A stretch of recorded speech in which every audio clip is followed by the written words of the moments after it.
ആദ്യ സന്ദർശനം തന്നെയാണ് അത് നമുക്ക് വേണ്ടി നടത്തുന്നത്. അമലാണ്. അമലിനെ എന്റെ പേര് അമൽ.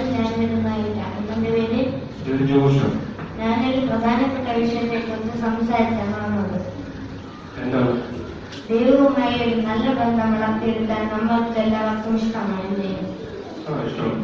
ഒരു വ്യക്തിയുമായി എടുക്കണമെങ്കിൽ നമ്മൾ ആദ്യം അവരിൽ നിന്നാണ് ചോദിക്കുന്നത്. ശരിയാണ്.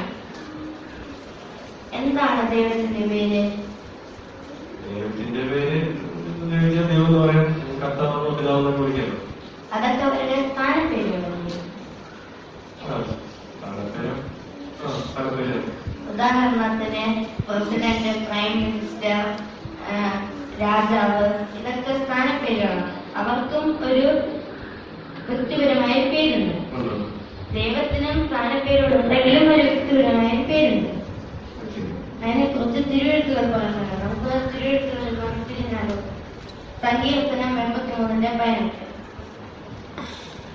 അങ്ങനെ വായിക്കാമോ? യഹോവ എന്ന പേരുള്ള അന്ന് മാത്രം മുഴുവൻ ഭൂമിക്ക് മീതെ അത്യുന്നതമെന്ന് ആളുകൾ അറിയിച്ചത്. എന്താണ് ദൈവത്തിന്റെ പേര്? യഹോവയോട് പറഞ്ഞിരിക്കുന്നത്. എനിക്ക് പറയാനുള്ളതെന്ന് വെച്ച് കഴിഞ്ഞാൽ ഇപ്പം ദൈവം എന്ന് പറഞ്ഞ ഒരാളല്ലേ ഉള്ളൂ അല്ലേ? മുഴുവൻ ഭൂമിയെ സൃഷ്ടിച്ച ദൈവം ഒരാളേ ഉള്ളൂ. ആ ദൈവത്തിനോട് പേര് വിളിക്കേണ്ട ആവശ്യമുണ്ടെന്ന് എനിക്ക് തോന്നുന്നില്ല. ദൈവം എന്ന് വിളിച്ചാൽ തന്നെ മതിയാവുന്നതാണ് എനിക്ക് തോന്നുന്നത്.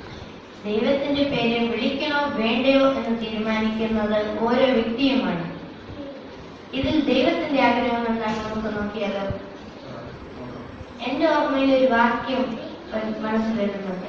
യെശയ്യാവ് 12:4 വായിക്കുന്നു.